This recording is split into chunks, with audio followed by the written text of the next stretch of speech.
pense que en fait, ce qu'il faut apprendre à développer si tu veux durer, c'est l'amour de s'entraîner en fait, davantage que l'amour de performer et que si tu développes l'amour de l'entraînement, tu vas performer. C'est quand même très corrélé. Alors après, il peut y avoir un moment où tu as plus envie de faire de compétition tout en ayant toujours envie de t'entraîner.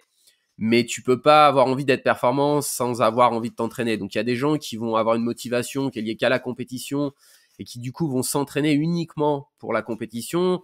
La problématique de ça, c'est que je pense que ça fonctionne tant que tu réussis en compétition.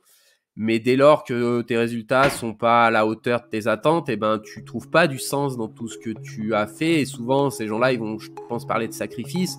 Moi, je parle plus du tout de sacrifice dans ma pratique sportive. Bonjour à tous, je suis Guillaume Lalu et je suis ravi de vous retrouver dans ce nouvel épisode de Course Épique. Course Épique, c'est le podcast Running et Trail qui vous fait vivre dans chaque épisode une histoire de course hors du commun. Athlète émérite, coureur confirmé ou anonyme passionné, quand la légende d'une course et la destinée d'un coureur se rencontrent, c'est dans Course Épique qu'elle se raconte. Course Épique, c'est un nouvel épisode chaque mercredi, mais c'est également chaque lundi matin un extrait de l'épisode à venir pour bien démarrer la semaine ensemble. Nous avons donc rendez-vous 2 fois par semaine. Et si vous souhaitez suivre notre actualité au jour le jour et découvrir les coulisses du podcast, je vous donne rendez-vous sur notre compte Instagram courseepique.podcast. J'ai le plaisir de recevoir dans cet épisode Nicolas Martin. Figure majeure du trail de haut niveau à l'échelle nationale comme internationale, Nicolas va partager avec nous aujourd'hui sa récente performance à l'occasion des championnats du monde de trail à Chiang Mai en Thaïlande. Une compétition sur laquelle il a brillé à la fois en individuel mais aussi avec l'équipe de France, revenant ainsi auréolé de 2 médailles d'argent à ajouter à sa collection déjà bien garnie.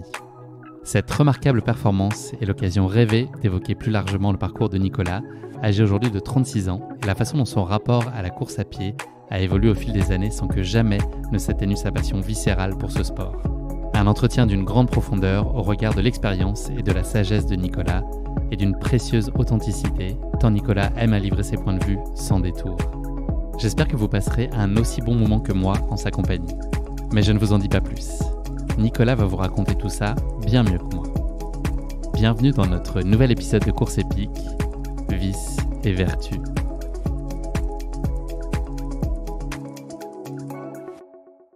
Bonjour Nicolas, je suis ravi d'échanger avec toi dans ce nouvel épisode de Course Épique. Comment ça va ?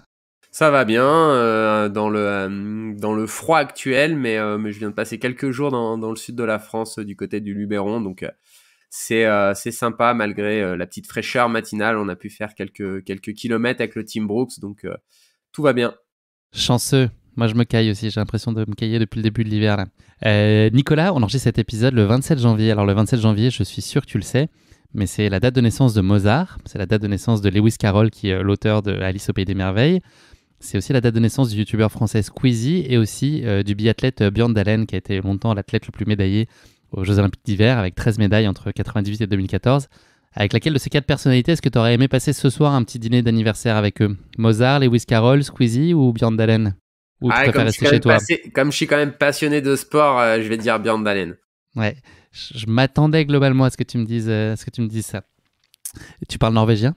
Pas du tout, mais je pense qu'il parle un peu anglais et je n'ose pas dire que je parle anglais, mais j'arrive à me faire comprendre en anglais, on va dire. Ok.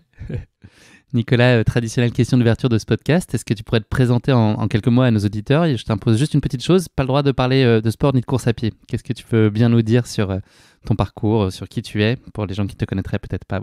Eh ben, Nicolas Martin, je vais avoir 37 ans en 2023 si tout va bien. J'habite dans le sud Isère, une petite commune d'environ 150 habitants dans le Trièves, donc qui est une petite région coincée entre les Hautes-Alpes et la Drôme dans l'extrême sud du département de l'Isère. Donc je grandis ici depuis que je suis tout petit, zone rurale. Mes parents étaient pas mal issus, pas vraiment du milieu agricole, mais mon papa était agriculteur. Après, il avait une entreprise de travaux agricoles et publics. Donc, j'ai passé mon enfance dans ce territoire très préservé. Je suis allé au collège, dans un petit collège où il y avait 200 habitants, avec la découverte un peu du sport à ce moment-là, parce qu'on avait des sports de pleine nature. Et puis après, j'ai eu un parcours scolaire, voilà, c'est classique. J'ai fait un lycée général, et puis après, je me suis un petit peu perdu à la fac pendant 2 ans en physique-chimie, puis ça me convenait pas trop la manière de travailler. Puis finalement, je finis mes études, on va dire classiques, par un BTS gestion forestière et puis après une licence pro dans le domaine du bois, mais dans lequel j'ai jamais exercé. Et voilà, et puis j'ai toujours eu un peu la passion du sport en tant que spectateur, pas forcément dans une famille sportive, mais toujours une enfance active, comme je te disais.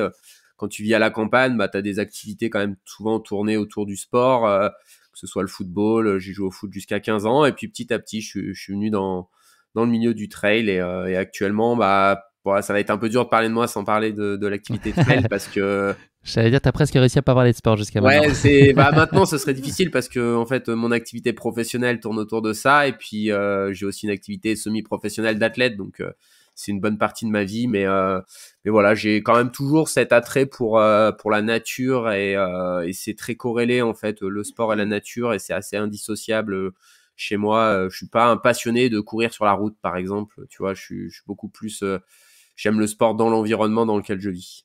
T'as jamais envie de déménager? J'ai vécu un petit peu en Savoie et en Haute-Savoie, mais c'était toujours un peu les mêmes territoires. Voilà, j'ai quand même besoin de cette proximité de la montagne et de la nature. Il y a d'autres territoires très beaux en France. J'étais dans le Luberon, c'est très joli, mais c'est pas forcément les territoires où j'aurais envie de vivre tout le temps, quoi. J'arriverai pas à te convaincre de venir avec moi à Paris et qu'on aille courir à Montmartre et que tu t'installes à Ça, Paris. je pense que personne n'a de bourse assez importante pour me convaincre de vivre, de vivre à Paris.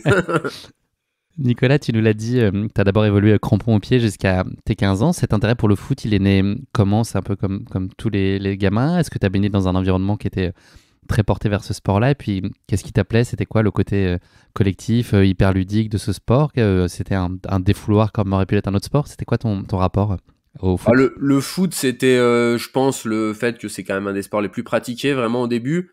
Et après, ça a été davantage une manière de passer du temps avec les copains, de partager. Je pense que le type de sport était presque secondaire. C'était vraiment passer du bon temps avec les copains, faire les matchs. Voilà, on était vraiment un tout petit club, donc on a eu la chance d'avoir entre guillemets une génération de joueurs qui avaient un peu plus qui a gagné un peu ce qu'on appelle les fagnons, c'est-à-dire remporter le championnat un petit peu.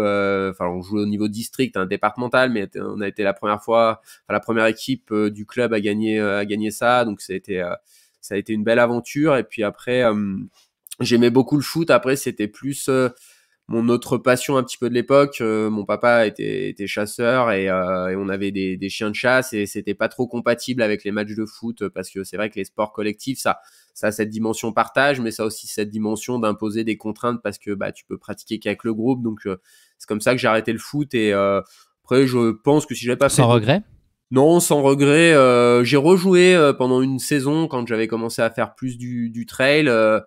Mais ouais, il y a vraiment ce que j'ai aimé dans l'activité après trail, course à pied, c'était quand même cette facilité de pratiquer un peu quand c'est adapté parfaitement à ta vie, quand t'as un moment.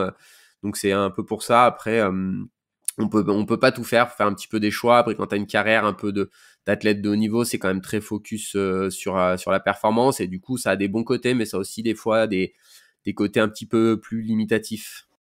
T'avais des posters de footballeurs dans ta chambre? T'avais des icônes de jeunesse ou pas? J'ai jamais été très fan, mais j'aimais bien les Girondins de Bordeaux. Et quand j'étais jeune, c'était l'époque de Zidane, Dugarry, Lizarazu aux Girondins de Bordeaux. Donc ouais, c'est un peu, après je pense, comme tous Un ceux peu comme qui dans ton club, c'était la bonne génération aussi, un peu comme à ton époque au c'est district. ça. Mais Et voilà. puis je pense que comme tous les jeunes plus ou moins de mon âge, on va dire, qui sont nés dans les années 80, on a quand même vécu la Coupe du Monde de foot 98, et ça nous a quand même marqué, parce que ouais, moi j'avais 12 ans, je jouais au foot, j'étais quand même passionné par le foot, et je pense que ouais, forcément Zidane a un petit peu marqué notre génération dans le sport par ce qu'il faisait. Puis ouais, j'ai 2-3 souvenirs de foot, enfin même plus, moi ça m'a presque plus marqué en 2006, quand c'est un peu sa dernière compétition où il marchait un petit peu sur l'eau. Mais j'ai jamais été hyper fan, et c'est même le cas dans les autres sports. Je suis admiratif, notamment cette année, enfin un petit pincement au cœur avec l'annonce de l'arrêt de carrière de Thibaut Pinot en fin de saison.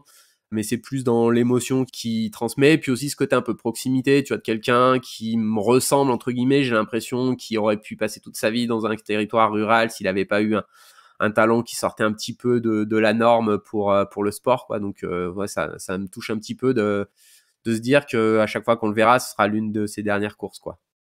Pour en revenir à ton intérêt pour la chasse qui a succédé donc au foot, est-ce que toi maintenant tu peux me donner la réponse que chercher à trouver les inconnus, la différence entre un bon et un mauvais chasseur, toi tu la connais ou pas?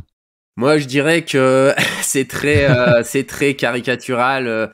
En fait, dans la chasse, ça dépend ce qu'on met, mais moi, c'était vraiment passer du temps dehors et en fait, même maintenant, si j'y vais moins, passe beaucoup de temps dehors avec ma pratique sportive, mais en fait, je vis autre chose quand je vais à la chasse. C'est beaucoup plus apprécier un environnement plus restreint que ce que tu peux faire quand tu vas courir ou tu vas faire plus de kilomètres et du coup, c'est très différent, mais tu vois, moi, c'est ce qui m'a donné envie de ça, c'est les souvenirs des journées un peu de fin octobre, début novembre, où tu as encore les feuilles qui changent de couleur, les premières gelées, ces paysages où voilà, t'es à 7h30, 8h du matin tout seul dans la forêt, tu as vraiment l'impression d'être seul au monde et c'était vraiment ça moi qui me motivait. Et bon, la chasse, c'était une manière de faire, ça aurait pu être faire de la photo maintenant, tu vois, ça c'est vraiment plus une motivation d'y aller, mais c'est pas la chasse comme elle est perçue souvent dans le grand public, quoi. Il y a des bons ravitaux aussi dans la chasse. Oui, c'est vrai que voilà. Après, moi, j'étais quand même vraiment focus avec les chiens. Je passais beaucoup de temps dehors, courir après les chiens pour les récupérer, parce qu'en fait, souvent, nous, c'est des territoires où c'est quand même assez grand avec pas beaucoup de chasseurs, donc tu passes, je sais pas, dans une saison de chasse, moins de 10% avec une arme à feu et tout le reste du temps, tu le passes à repérer les animaux ou à essayer de récupérer les chiens quand ils sont sortis de la traque. Donc c'était aussi une activité quand même assez sportive. Et c'est ce que j'aimais. Et maintenant que j'ai plus trop c'est les chiens de chasse, moi ça m'intéresse pas du tout d'aller attendre dans la forêt que les animaux passent à proximité. C'est pas du tout mon caractère, quoi. Surtout au mois de janvier. Ouais, bah là ces jours-ci, c'est faut être bien habillé, quoi. Nicolas, tu nous l'as dit, donc la course à pied, elle est finalement arrivée à toi de façon très naturelle, un peu dans ton quotidien, parce que c'était finalement très accessible et très pratique.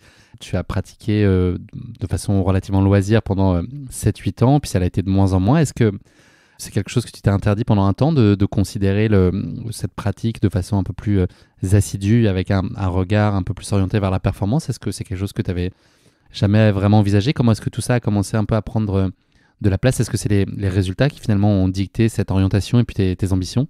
Bah, j'avais pas du tout en fait de connaissance de ce qu'était s'entraîner. Moi à l'époque, je courais presque tous les jours à partir de 15-16 ans, tu vois. Enfin c'est marrant parce que le week-end dernier, j'ai couru avec mon cousin bon qui habite à côté de chez moi, mais avec qui j'ai commencé la course à pied il y a je pense plus de 20 ans et c'est sympa de se dire que 20 ans après, il a 10 ans de plus que moi, de repartager encore ça. Donc ça a commencé comme ça un été où lui il avait je pense que j'avais je sais plus 15-16 ans, j'ai toujours du mal à me rappeler exactement l'année, mais voilà, lui il avait 25 ans, il faisait un peu plus, il courait, il avait un de ses copains avec qui il a fait son BTS qui a été un des premiers un peu pionniers du trail, Thomas Véricel, si tu connais, qui a été dans le premier team Salomon. Et donc voilà, moi j'ai découvert comme ça. Après je courais, on va dire 3-4 fois semaine tant que j'étais au lycée, parce que je pouvais pas trop courir la semaine, on n'avait pas trop le droit de sortir librement. Et à partir du moment où je suis allé à la fac, là, je me suis mis à courir, je pense quasiment tous les jours, 1 heure et demie. Moi j'avais l'impression que c'était de l'entraînement soutenu, puis c'est plus tard. Alors après j'avais des prédispositions, je pense, donc j'ai fait des petites courses comme C'était ça. pour Mais aller un peu moins à la fac aussi, peut-être, non? non, mais je courais vraiment. Non, pour le coup, j'étais assidu. J'allais à tous les cours. Pour le coup, je faisais pas péter les cours. C'était plus que je travaillais pas beaucoup à côté. Mais non, du coup, ouais, je courais souvent le soir en rentrant de la fac, 1 heure et demie. J'habitais sur Grenoble et il y a un territoire qui est un peu le lieu de la forêt dans lequel mon club s'entraîne maintenant. Et voilà, donc je courais presque pas toujours le même tour, mais assez souvent plus ou moins le même tour. Voilà, 1 heure et quart, un peu à bloc, tu vois, enfin ce qu'on appelle du tempo, de l'endurance active. Et donc après, j'ai vraiment fini mes études. Je suis rentré dans le monde professionnel en 2009. Et c'est au cours de l'année 2009, 2010, début 2010, que je me suis dit, tiens, j'ai envie de faire un peu plus sérieux. Donc j'avais cette volonté-là, mais cette méconnaissance, et du coup, je m'entraînais pas, je pense, assez pour vraiment faire du haut niveau. Et c'est là que j'ai rencontré mon entraîneur, Patrick Bringer, en mai 2010, et c'est à partir de là que ça a vraiment décollé. Et après, j'avais des rêves, tu vois, gagner les Templiers, être en équipe de France, mais je pense que j'ai toujours été quelqu'un qui était plus dans le fait de faire les choses plus que de vouloir avoir quelque chose, genre gagner des courses. C'était davantage de vivre quelque chose où tu sens, alors je pense qu'au début c'était ça, une forme de reconnaissance, quelque chose où tu as l'impression que tu réussis, tu sors un peu de la norme. Donc c'était des motivations un peu extrinsèques au début, puis après c'est devenu intrinsèque et vraiment un quotidien pour moi, quoi. Est-ce que ça a été aussi la première fois que tu ressentais, tu as parlé de tes études, que tu ressentais quelque chose de très passionnel, enfin quelque chose qui te faisait vibrer et qui te portait, ça a été aussi ça qui t'a poussé et t'as senti naître en toi avec la course à pied? Bah complètement, tu vois, tu m'as bien cerné. Je pense que j'étais quelqu'un qui était pas, j'aime pas dire intelligent, mais qui aurait pu faire des études, tu vois. J'avais des facilités. J'ai eu des mentions au bac. Je travaillais vraiment pas beaucoup. Mais j'ai jamais trouvé de quelque chose qui me motivait vraiment. Et comme je suis pas quelqu'un qui rentre trop dans les normes. Je ne faisais pas les choses juste pour faire comme on attendait de moi, et donc du coup le fait de pas avoir trouvé cette passion dans les études, ça fait que j'ai jamais trouvé quelque chose où j'avais envie d'investir beaucoup de temps pour ça. C'est pour ça d'ailleurs que j'étais pas allé en prépa, parce que je savais que ça me conviendrait pas du tout de mettre tout entre parenthèses et que je voyais pas de sens pour faire ça. Et c'est vrai que dans le sport j'ai trouvé cette possibilité là, et voilà, comme c'était vraiment une passion et que ça me demandait pas d'effort et que je trouvais du sens, c'est vrai que je me suis investi beaucoup là-dedans, parce que c'était entre guillemets facile, quoi. Tu as parlé de Patrick, donc qui est ton entraîneur depuis 2010, Patrick Bringer. Qu'est-ce qui fait que ça fonctionne encore 13 ans après? C'est quoi la juste place de chacun? Enfin, c'est quoi la relation que vous avez? Est-ce que c'est une relation très professionnelle, amicale, paternaliste? Enfin, c'est quoi les ingrédients qui font que 13 ans après, ça tient toujours et que chacun y trouve son compte, sportivement notamment? Bah, ça a été un petit peu tout ce que tu décris en fait, donc ça a évolué. Ça a été plutôt paternaliste au début parce que j'avais pas de légitimité pour discuter ce que me proposait Patrick. Après, ça a évolué dans quelque chose de peut-être. Je lui faisais vraiment beaucoup confiance. Il y a des moments où je pense j'aurais dû peut-être plus m'écouter. Quelquefois, on est allé peut-être pas droit dans le mur, mais on est peut-être allé un peu dans la surcharge, et on est passé à côté de peut-être quelques résultats certaines années. Et après, j'ai eu une période, je pense, je le situerais un peu au moment de ma fracture de fatigue, où j'ai commencé à avoir moins cette envie de me faire mal, de toujours s'entraîner plus dur. Et donc là, à ce moment-là, c'est devenu une relation un peu plus, plus collaborative, plus d'échanges et de périodes où je me gère et où Patrick regarde plus un peu avec un œil extérieur, plus des moments où il est plus vraiment directif et impliqué. Ça dépend vraiment de la période, et c'est lié à ce que moi j'ai envie de faire. Si on parle de l'année 2022, il y a une grande partie où j'ai passé mon temps à m'entraîner tout seul, et puis pour les championnats du monde, j'ai vraiment dit à Patrick, je veux que tu reprennes la main pour qu'on fasse des choses vraiment dures, que j'accepte de faire des choses peut-être que j'accepte moins de faire aujourd'hui, parce que quand tu as une dizaine d'années de carrière derrière toi, tu sais à quel point c'est dur d'exceller. Enfin, quand je dis d'exceller, c'est son excellence personnelle, donc faut accepter de faire des choses que peut-être tout seul on n'accepte pas d'écrire sur un plan d'entraînement, quoi. Est-ce qu'il y a un conseil ou un enseignement qui t'a transmis, avec lequel tu vis aujourd'hui et que tu as toi-même, on en parlera un peu plus tard aussi de ta casquette d'entraîneur, mais est-ce qu'il y a une phrase un peu fondatrice ou un point de vue très fondateur qui t'habite encore aujourd'hui, qui te guide aussi? Ouais, il m'a dit très tôt, tout ce qui n'est pas partagé est perdu, et je pense que c'est très vrai. Et ça allait dans le coaching, ça allait dans mon choix de changement de sponsor l'année dernière pour changer de marque et avoir un rôle un peu plus de transmission, enfin, sorte de capitaine de route chez Brooks. Donc ouais, c'est quand même quelque chose qui m'anime, et puis tu vois, j'essaye de faire aussi à travers ces podcasts là, ou dans la bande AD+, de voilà, transmettre tout ce que j'ai pu recevoir et tout ce que le sport m'a apporté, parce que je dis souvent que le sport, c'est un peu la vie en accéléré, donc ça a beaucoup de vertus, parce qu'on a le droit de se tromper, et ça a souvent moins de conséquences que, entre guillemets, dans la vraie vie, quoi. Est-ce que tu as le sentiment, toi, qu'on te transmet encore beaucoup? Tu as l'impression de recevoir beaucoup, ou justement du fait de ta grande expérience et ton recul, et d'avoir vu aussi peut-être ton sport évoluer, est-ce que c'est peut-être plus dans cette logique où c'est toi le rôle de transmettre et que toi tu reçois peut-être un petit peu moins? Bah ouais, j'essaye de transmettre. Après, je pense que un des mantras les plus forts dans la vie, c'est qu'il faut savoir écouter les autres, parce que quand tu parles, t'apprends jamais rien. Parce qu'en principe, tu dis des choses que tu sais. Donc c'est vrai que c'est important de savoir écouter les autres, et surtout d'avoir cette capacité à pas se mettre au-dessus des autres parce que tu as plus d'expérience. Je pense que tu peux aussi bénéficier des expériences on va parler du sport, mais d'athlètes plus jeunes, parce qu'ils peuvent avoir un autre background, parce qu'ils ont une autre vision, et puis parce que tu peux évoluer. Il y a des choses que des fois tu laisses de côté mais qui fonctionnaient bien, et quand tu les revois chez quelqu'un d'autre, tu te dis ah mais ça finalement c'était pas mal. Alors peut-être qu'à cette époque-là tu l'utilisais mal, ou tu étais trop. Voilà, j'aime beaucoup quand même l'échange. Et puis en fait, j'ai aussi conscience que dans le domaine, on va dire, de l'entraînement ou du trail, comme je connais pas mal de choses, j'ai aussi conscience que j'ignore beaucoup de choses aussi. Et ça, c'est un petit peu ce qui fait, selon moi, le fait qu'on peut se considérer comme, j'aime pas utiliser le mot expert, mais comme connaisseur dans un domaine, c'est quand tu as vraiment conscience qu'il y a plein de choses que tu sais pas.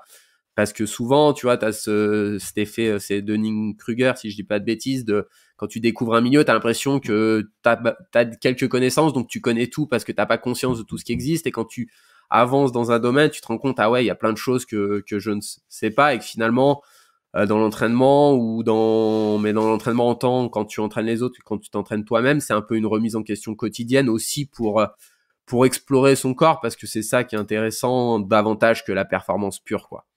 On avait eu l'occasion d'en parler, Nicolas, quand on s'était croisé cet été à Chamonix, la veille de ton OCC.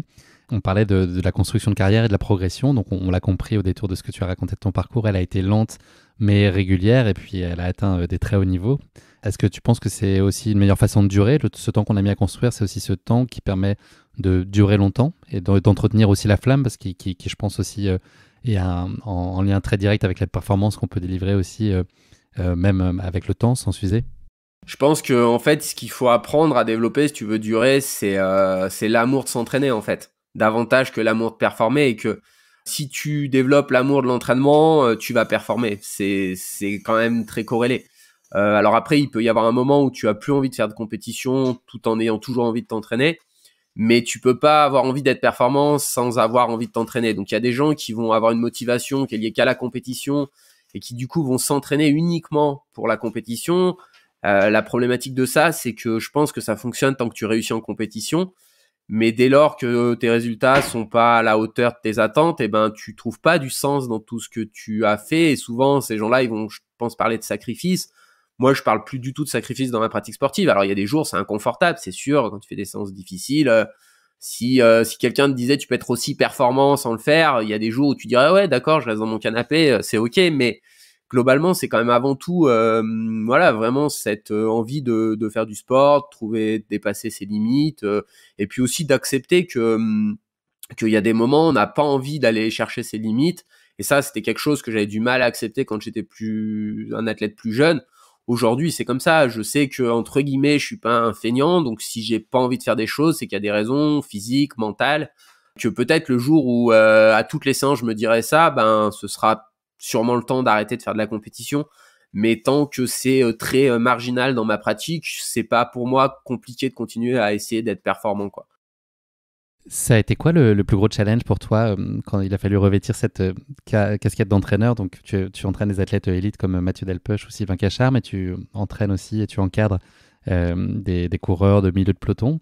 Ça a été quoi la chose la plus difficile et la plus nouvelle finalement pour toi à appréhender dans ce rôle-là? Est-ce qu'il y a eu quelque chose de marquant, ou est-ce que finalement c'était très naturel et tu avais déjà cet instinct très pédagogue? J'avais un peu le syndrome de l'imposteur qu'on appelle, parce que j'ai un peu appris de manière tout seul. J'ai pas eu une formation là-dedans, donc bon, après je fais des formations un petit peu pour acquérir des connaissances, mais c'est vrai qu'au tout début j'ai commencé un petit peu avant tout pour comprendre ce que je faisais, parce que moi c'est assez important. Tu vois, quand je te parlais que j'avais jamais trop trouvé quelque chose qui me motivait, en fait moi j'ai toujours l'impression que ce qui m'aurait convenu c'était de faire que des études, tu vois, de jamais avoir à mettre concrètement, tu vois, apprendre des choses mais pas forcément avoir à les mettre en application. J'ai vraiment toujours été curieux de plein de domaines, et je pense que c'était dans ma pratique, c'était important de comprendre ce que je faisais. Et puis après c'est devenu un petit peu naturellement. Après c'est aussi des questions d'opportunité, parce qu'on est un petit sport, Et quand tu veux vivre de ton sport, c'est difficile de faire que du sport. Donc des fois, il faut trouver des activités qui te permettent de compléter un petit peu tes revenus. C'est très basique ce que je dis, et un peu terre à terre, mais bon, à un moment donné, faut payer les factures, comme on dit. Et donc du coup, c'était cette possibilité, voilà, d'avoir un petit peu plus de confort financier, sans que ça impacte trop ma pratique sportive. Donc voilà, et puis maintenant, c'est, je pense, voilà, quelque chose que j'aime beaucoup dans la transmission, dans l'échange avec les gens. Voilà, je pense que je serai jamais, tu vois, forcément ultra intéressé par la très très haute performance, ce qui n'empêche pas d'avoir des athlètes qui font de la haute performance, mais qui n'ont pas forcément cette d'être obnubilés par tout optimiser. Il y a des gens qui font du haut niveau en étant plus intuitifs. Voilà, même si j'aime Le bien. vice-champion du monde, c'est pas de la très très haute performance, tu trouves?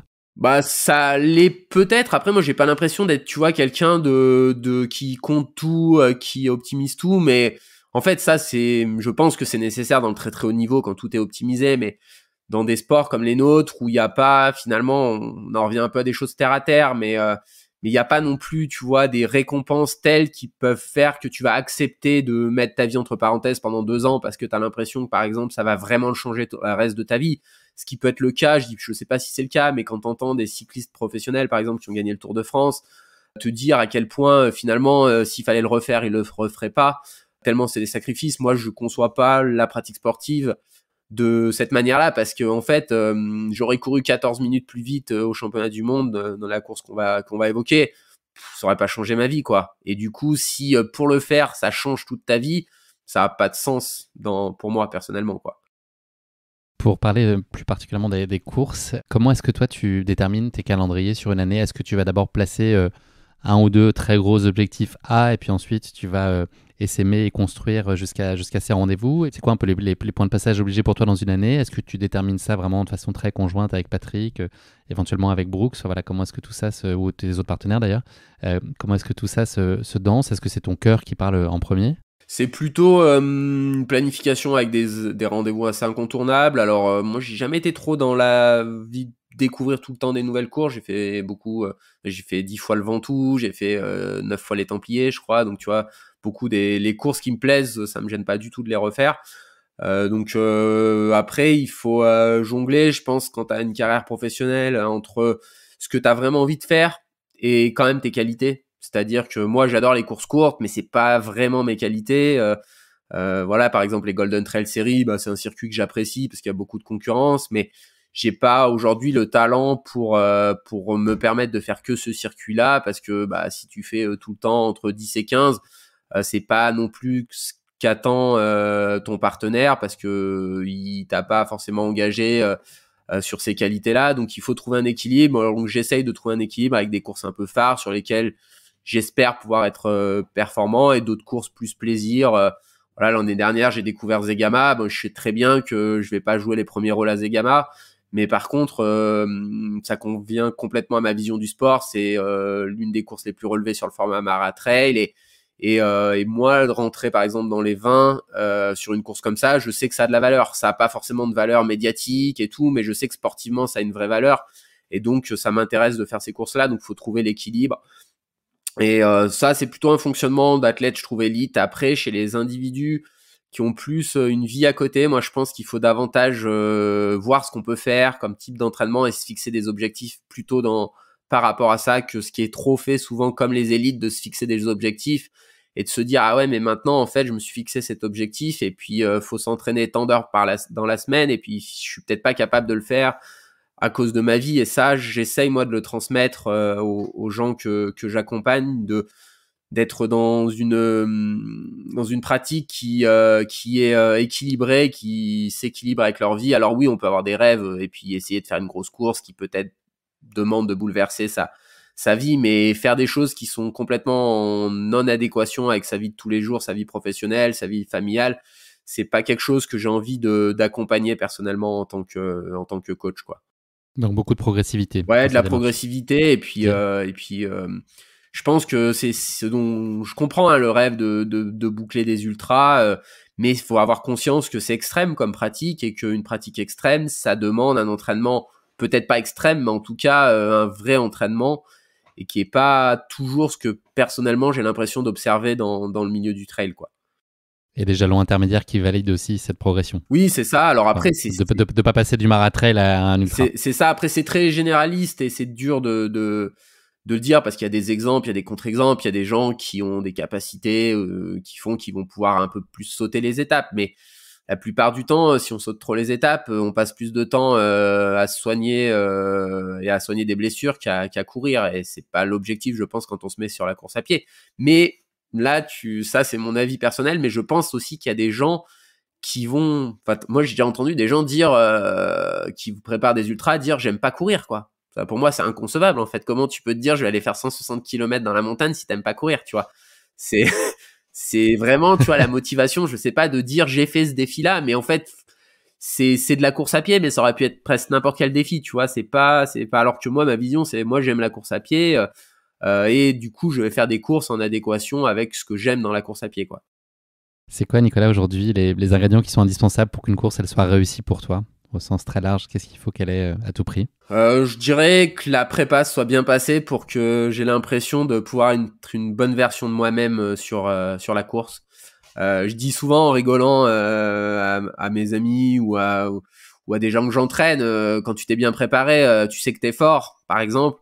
Il y a que les autres qui le savent pas. Et finalement, la course, c'est tu montres aux autres que t'es fort, mais c'est quand même rare, tu vois, d'aller sur une course en se disant ouais, franchement, je sais pas du tout comment je suis, et puis d'avoir des sensations de folie. Enfin, moi personnellement, ça m'est jamais arrivé. À chaque fois que j'ai réussi quand même des bonnes courses, dans les entraînements avant, dans les semaines avant, je savais que j'avais le potentiel pour faire une bonne course. Après, il y a des aléas, il y a des fois tu n'y arrives pas pour diverses raisons, mais en tout cas, tu t'es pas surpris de te dire ah waouh, je suis super bien aujourd'hui, quoi. En principe, quand même, tu le sens dans les jours avant, et donc ouais, c'est vraiment ça aussi que je trouve un peu grisant. Moi, j'aime bien les fins de préparation, quand tu commences à avoir vraiment des super sensations, qu'on commence à un peu alléger l'entraînement, donc il y a moins de fatigue. T'as vraiment ces jours qui sont assez précieux parce que finalement, ils sont, pour quelqu'un comme moi qui arrive entre guillemets en fin de carrière, tu te rends compte qu'ils sont pas si nombreux que ça dans une carrière et qu'il faut savoir en profiter de ces sensations un peu, où en vélo, on dirait, tu sens pas les pédales. Ben c'est dans le trail, c'est moi je dis en rigolant des fois, t'as l'impression que tu peux modifier la gravité, tu vois, t'es dans une montée, t'as l'impression que tu sens pas la gravité ce jour-là, et ça c'est vraiment des sensations qui sont assez géniales, quoi. Ça t'arrive encore d'être surpris sur une course par son déroulement, le parcours, ton ressenti, ou est-ce que tu as le sentiment d'avoir, de par ton expérience, une palette assez large des scénarios auxquels tu as pu être confronté? Est-ce qu'aujourd'hui tu sais faire face et identifier chaque situation, ou est-ce que tu peut t'arriver encore de vivre des moments un peu incertains ou sur lesquels tu comprends pas trop ce qui se passe? Ouais, il y a toujours des surprises, j'ai toujours du mal à gérer les très fortes densités des débuts de course, et il y en a de plus en plus, sûrement, surtout, bah, par exemple Zegama, tu vois, je savais que fallait être derrière au début de la course, qu'il fallait accepter de partir prudemment, mais c'était dur de dire, alors c'était dur de fixer un objectif, mais je me disais voilà, avec une bonne course, tu peux faire entre 10 et 15, rentrer dans le top 10 avec une top course. Et donc du coup j'étais, je sais plus exactement, mais genre vers la 30e place, c'était dur d'accepter d'aller encore plus doucement, de reculer.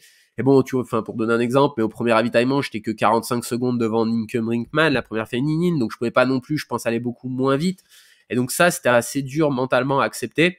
Et donc du coup, quand tu as cette difficulté à accepter, bah tu cours un peu trop vite et souvent tu le payes en fin de course. Après, sinon, sur les scénarios, vu que je suis quand même assez passionné de la discipline, peut-être un peu plus que d'autres athlètes qui sont très performants, je connais quand même bien les coureurs. Et donc, du coup, il n'y a pas trop de surprises parce que je sais plus ou moins me situer quand même par rapport aux coureurs en fonction du format, et que du coup, j'ai une bonne connaissance. Alors, ça a des qualités. Après, des fois, je pense que ça t'inhibe aussi si tu as vraiment l'impression d'être moins fort que quelqu'un. Mais j'arrive quand même à me rendre compte de, voilà, s'il est plus fort, c'est pas juste dans ma tête, je me dis qu'il est plus fort, c'est que j'ai aussi des ressentis qui me laissent dire que, bah non, ça va trop vite et que tu peux pas suivre. Si c'est un coureur, des fois, qui est un peu plus, que tu considères un peu comme quelqu'un de ton niveau ou légèrement en dessous, bah tu vas peut-être un peu plus t'accrocher. Mais c'est vrai que s'il y a à la fois des sensations qui te disent ça va trop vite, plus vraiment le sentiment que le coureur, normalement, il est pas exactement dans la même classe que toi, bah ça te permet aussi de dire ouais, attention, là faut accepter qu'il y ait des individus meilleurs que soi. Et moi me suis construit là-dedans parce que j'ai jamais été un surdoué non plus, qui dès qu'il s'est mis à courir, remportait des courses, était à l'avant. Donc je me suis aussi construit dans une première partie de carrière par des courses plutôt par l'arrière, et donc j'ai dû accepter ce fait de courir pas en étant acteur des courses et d'être plus dans ma course personnelle et puis avec un résultat qui peut être honnête à la fin, mais qui était des courses qu'on appelle un peu où tu ramasses les morts, comme on dit, quoi. Si on se projette un peu là sur les mois qui arrivent et sur les chantiers que toi tu as identifiés sportivement, est-ce que l'idée c'est que tu es plutôt dans une logique de maintien de tes qualités existantes, de les conforter en tout cas et de pas décrocher sur ça, ou est-ce que tu es aussi dans cette optique d'aller développer d'autres compétences complémentaires et tu es dans une constante logique d'optimisation de toutes les sphères de ta pratique sur lesquelles tu pourrais peut-être te sentir un petit peu moins au niveau, sur lequel tu as encore un potentiel de développement? Est-ce que tu vas t'attacher à aller chercher ça, ou est-ce que tu vas surtout essayer de capitaliser sur tes forces pour le résumer de façon un peu plus succincte? Ouais, bon, alors à mon âge, on est quand même plutôt sur déjà essayer de maintenir son niveau. Après, j'essaye quand même, tu vois, on le voit avec Kylian qui a juste un an de moins que moi, donc on est plus ou moins de la même génération. On a vu que la saison dernière, il avait peut-être fait ce qu'il avait jamais fait dans sa vie, donc je pense qu'il y a toujours moyen d'améliorer des choses. Après, j'ai toujours eu le sentiment, moi personnellement, que pour aller plus loin, j'avais des limites mentales.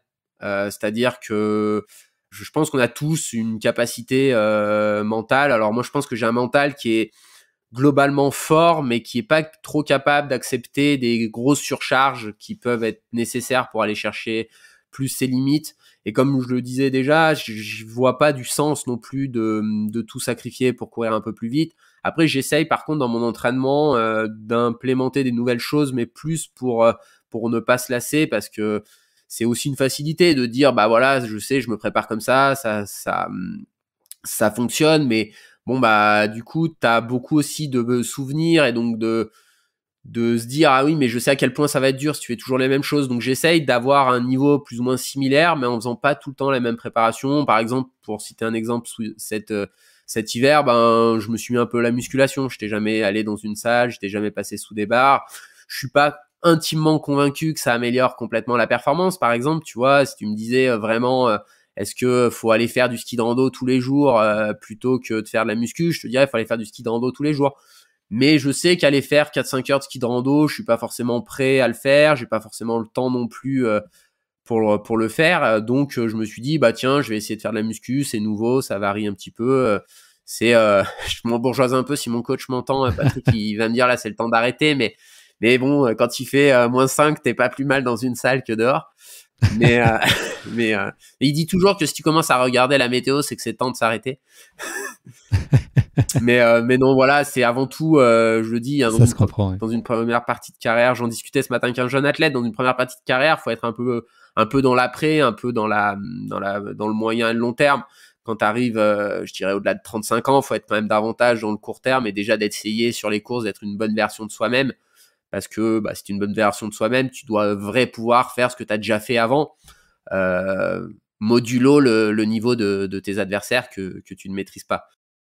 J'ai une dernière question pour cette phase préliminaire de nos échanges qui est en lien avec ta sensibilité sur la thématique environnementale, qui est un sujet sur lequel on a pour beaucoup un rapport qui est assez schizophrène, et puis qui dans ton cas et dans le cas d'athlètes de ton calibre, ça peut entrer en friction avec le statut de coureur et puis des déplacements qu'impose occasionnellement cette pratique de haut niveau. Est-ce que tu as prévu d'adapter ton calendrier en 2023 en conséquence? C'est quoi ce que toi tu penses être les leviers qui sont actionnables pour toi, mais aussi pour chacun, pour pouvoir faire déjà des premiers mouvements et insuffler un nouvel élan? Alors bon, en fait, tu vois, plus ça évolue et plus je trouve que, tu vois, on parle beaucoup des bilans personnels. Ça, c'est bien, ça permet de faire des efforts et tout. Après, c'est quand même très, je trouve limité parce que tu vois, je vais te dire, cette année, je vais faire le choix. Je pense, je vais essayer de m'y tenir parce qu'il y a des tentations. Des fois, c'est pas toujours facile, mais de pas prendre l'avion. Mais en fait, je peux ne pas prendre l'avion parce que j'habite dans les Alpes françaises. Et que du coup, tu vois, si on poussait le raisonnement, je pourrais aller faire l'UTMB en prenant mon vélo, je pourrais aller faire des belles courses avec des moyens de transport qui sont propres. Mais en fait, je me dis aussi que si j'étais un athlète asiatique, ben pourquoi j'aurais pas le droit de faire l'UTMB, tu vois? Donc ça, c'est quand même quelque chose qui est complexe. Je pense que si on accepte qu'il y ait du sport de haut niveau, on accepte qu'il y ait des déplacements.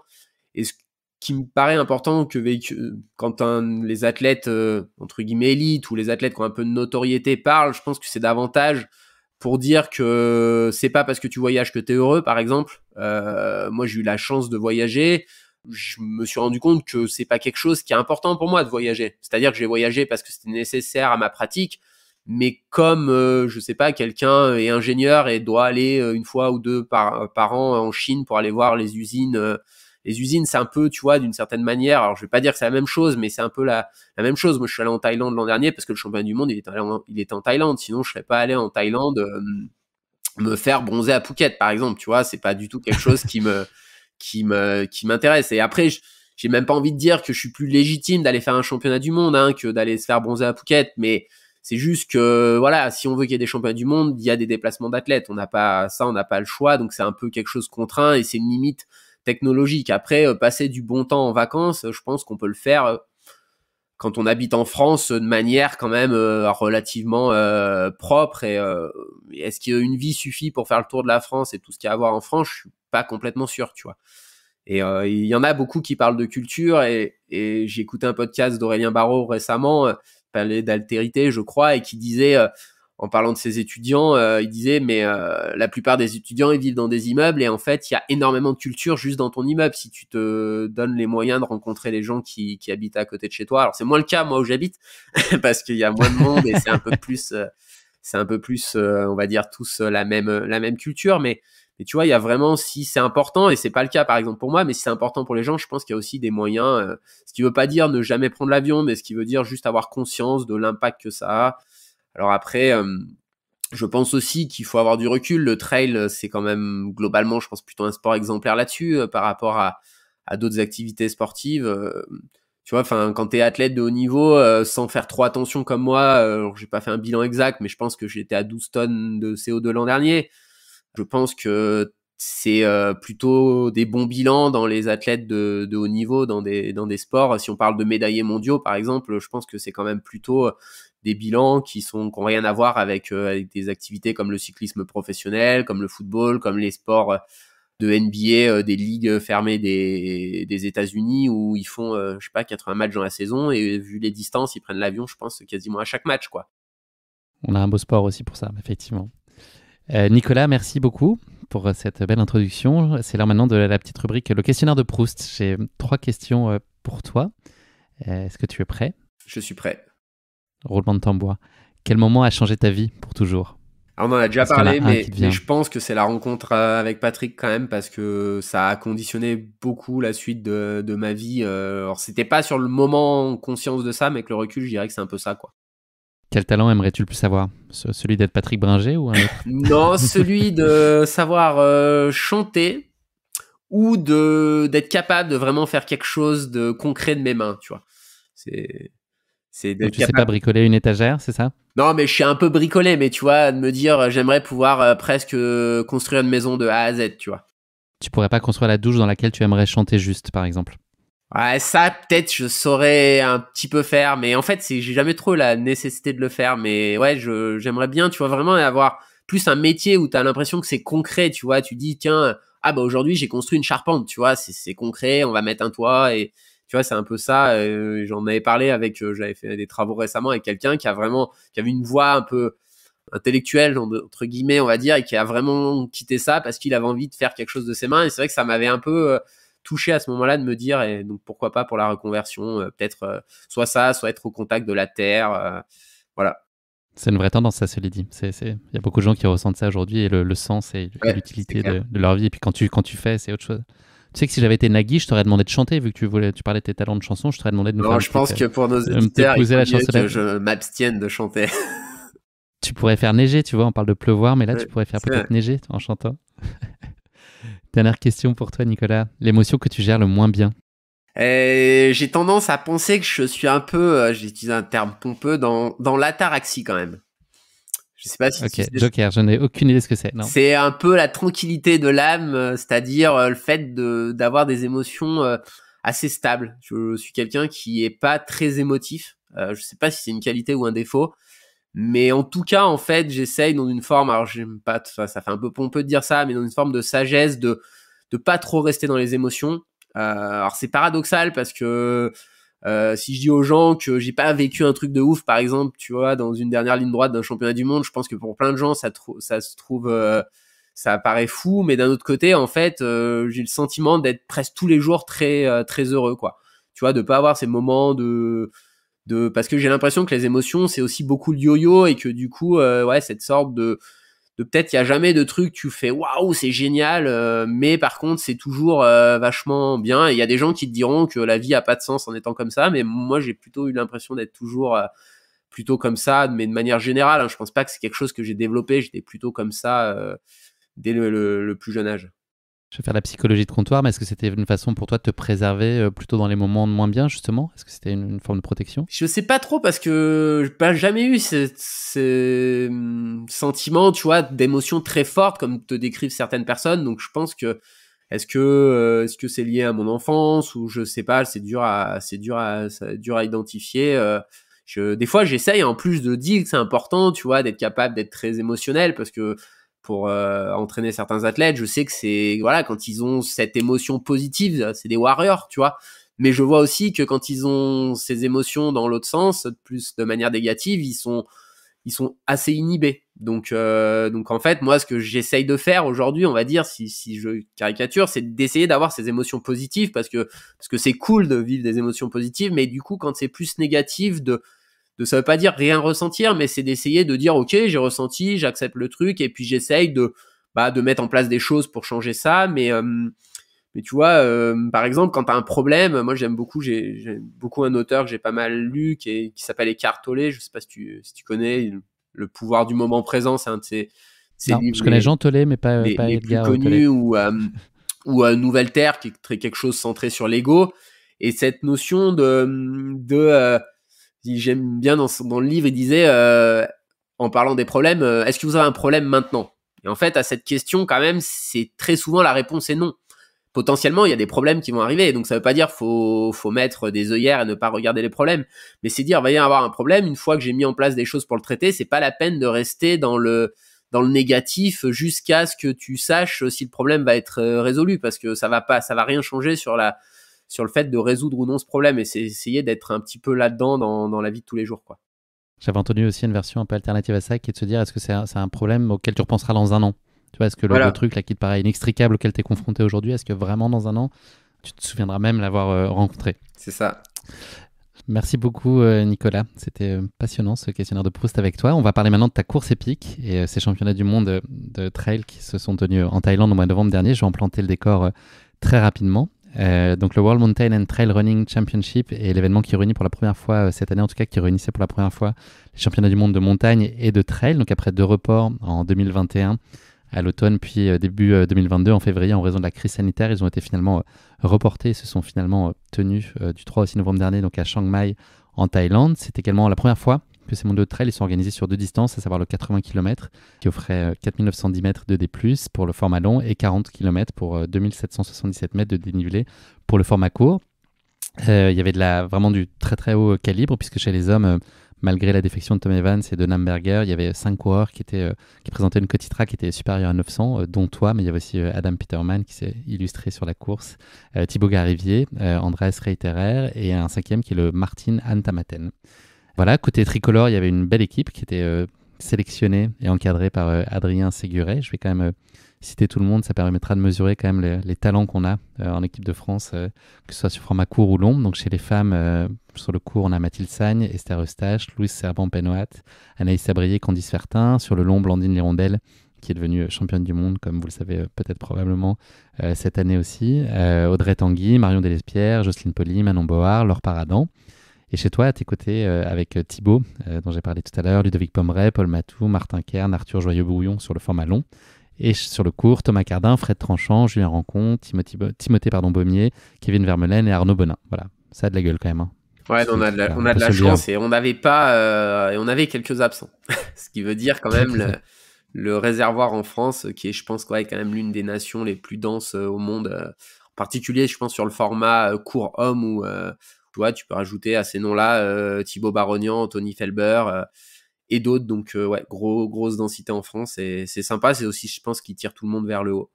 Au total, vous étiez donc 900 athlètes élites issus de 46 fédérations sur les différentes courses de ces championnats du monde thaïlandais. Je ne sais pas si tu connaissais Ouais, j'ai ce exactement le chiffre. chiffre, non, mais il y avait pas mal de nations Un et ordre rien que la d'idée. France, on Ouais. était une délégation avec les athlètes et le staff de 49 personnes, je crois, donc une belle délégation. Nicolas, c'est le moment qui fâche un peu, c'est la question qui pique. Voilà, c'est une question très gentiment piège que je pose à mes invités. C'est toujours un peu tiré par les cheveux, je préfère te prévenir. La course dont on va parler aujourd'hui, elle se tient à Chiang Mai. Alors, j'aurais pu parler du mot Chang et pas de faire une question sur Michael Chang, par exemple, ça aurait été une possibilité. Mais j'ai Et le préféré service à faire la cuillère. l'opposé. Exactement, le fameux.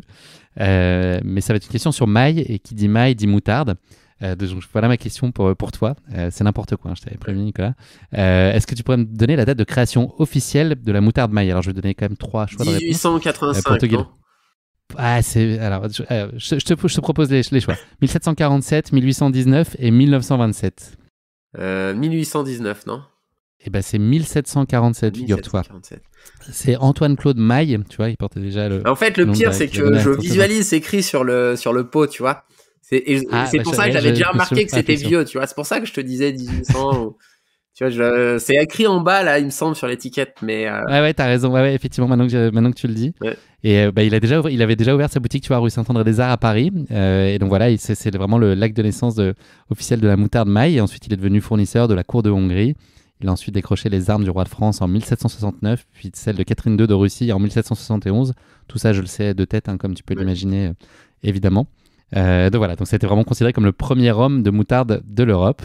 Et donc voilà, les produits de la maison Maille ensuite chatouillaient nos papilles pendant plus de 250 ans pour nous, tous les Européens, puis aussi les cours royales à l'époque. Donc voilà, je pense que bon nombre d'entrepreneurs en tout cas pourraient s'en inspirer et en prendre de la graine au vu d'une telle longévité. Belle blague, belle blague. Ouais, attends, j'en ai une deuxième, bouge pas.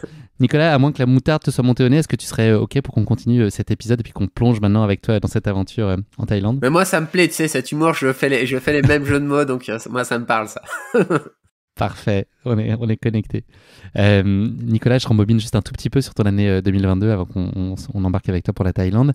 C'est une année qui a été contrastée, qui a été aussi marquée par une blessure, notamment au genou, qui t'a contraint à renoncer au championnat d'Europe aux Canaries en juillet.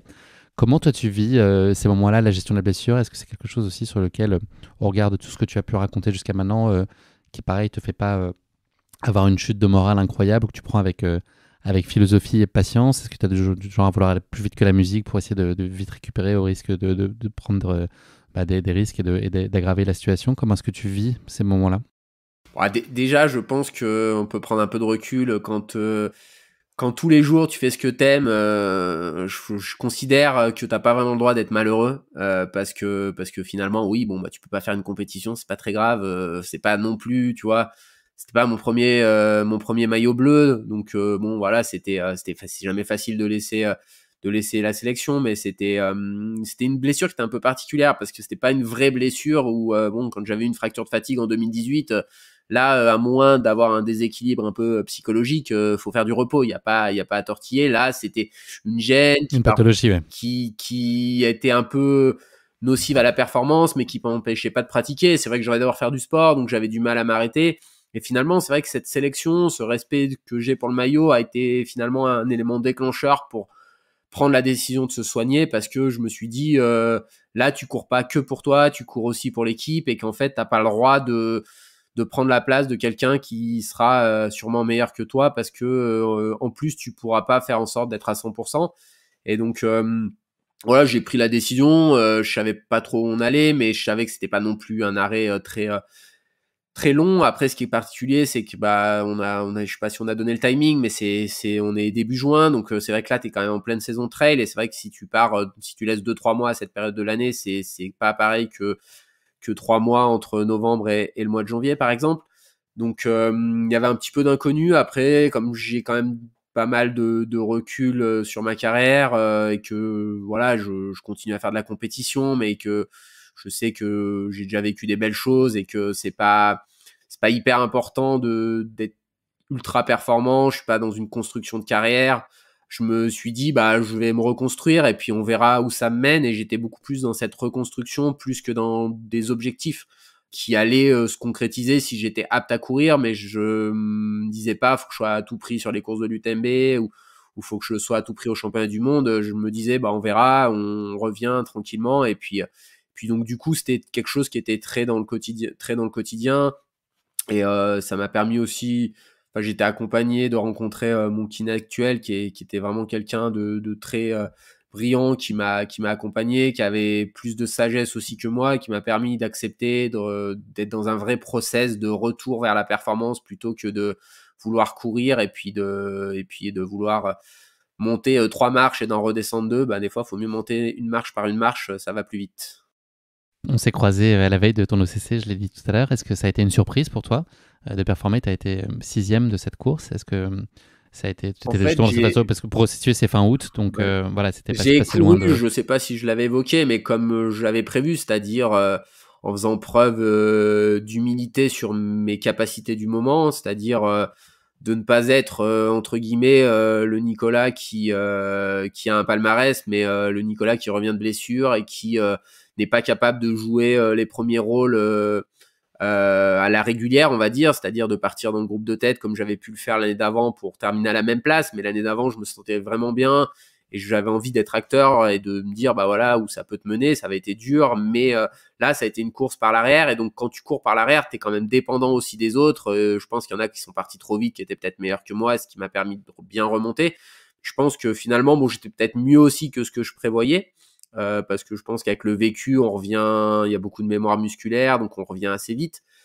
Mais c'était aussi quand même là un petit peu, quand j'ai vu que les sensations revenaient aussi, quand même un peu dans l'après, de se dire l'objectif, ça va être les championnats du monde, et que là, ce jour-là, c'est de montrer que je suis déjà revenu à un bon niveau de forme, qui fait qu'en étant quand même, entre guillemets, quelqu'un qui peut être un cadre en équipe de France, le fait de montrer que je pouvais monter en puissance, ça pouvait être déterminant au-delà de la place pour faire partie de l'aventure à Chiang Mai. Quelle place elle tient aujourd'hui, l'équipe de France, dans ton cycle de carrière dans lequel tu es aujourd'hui? Est-ce que ça peut prendre le pas sur des compétitions individuelles? Est-ce que c'est un complément génial? Qu'est-ce que t'apporte un peu cette expérience-là aussi, en parallèle de toi, tes enjeux plus personnels sur les courses? Quelle place ça joue? Moi, j'aime beaucoup l'équipe de France. J'ai jamais raté une sélection depuis que je suis rentré en équipe de France. Alors des fois, j'ai pas pu honorer ma sélection, mais je m'étais, je crois, plus ou moins qualifié à chaque fois.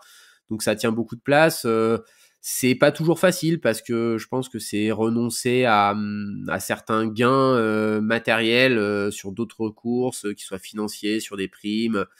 C'est un choix, c'est des belles aventures, c'est représenter pour son pays, et pour moi dans le sport qui est grandi en étant gamin. Voilà, tu vois, on a parlé de mon itinéraire sportif, mais en fait, porter un maillot national quand t'as 23, 24 ans, tu fais pas du sport de haut niveau, c'est quelque chose qui est quand même, alors qui existe dans le trail, mais normalement dans les autres sports, je pense qu'ici à 23, 24 ans, t'es pas athlète de haut niveau, c'est quand même mort pour représenter un jour ton pays. Et donc, il y avait quand même ce rêve, tu vois, à chaque fois qu'il y avait le maillot bleu, quand je regardais la télé, de voilà, vraiment cette appartenance au maillot. Et donc, ça, pour moi, c'est important. Et puis, c'est surtout quelque chose qui peut pas s'acheter. Et donc, du coup, il faut s'investir pour avoir le droit de représenter son pays. Et c'est aussi parce que c'est important que j'ai renoncé au maillot pour les Europes, parce que j'estime que c'est quelque chose qui dépasse le cadre personnel. Après, j'aimerais qu'il y ait une meilleure prise en compte des différents calendriers pour favoriser le plan sportif pour les athlètes, parce que ce que je pense tout le monde a envie de voir, c'est les meilleurs coureurs s'affronter de manière régulière, comme dans tous les sports structurés. Il était comment, le Nicolas Martin, quand il a porté pour la première fois le maillot de l'équipe de France? Est-ce que tu étais écrasé par une grande responsabilité et puis peut-être un rêve de gosse quand même d'avoir un jour un maillot bleu, blanc, rouge, ou est-ce que tu as été très à l'aise, ou c'était un peu entre les deux? Écrasé peut-être pas, mais il y avait quand même une pression. Tu vois, je te parlais que j'avais pas beaucoup d'émotions, mais j'en ai quand même un petit peu. Tu vois, j'ai quand même pleuré 1 ou 2 fois sur des courses. La première fois, ça a été au Templier en 2012, quand que je me doutais que j'allais pouvoir porter ce maillot-là. Après, le jour de la course, le premier championnat du monde en 2013, je me rappelle, je sais plus si j'avais le cardio, mais que j'avais vraiment les pulsations comme en 2010, la première fois que j'ai pris le départ des Templiers, qui sont hyper hautes avec la pression.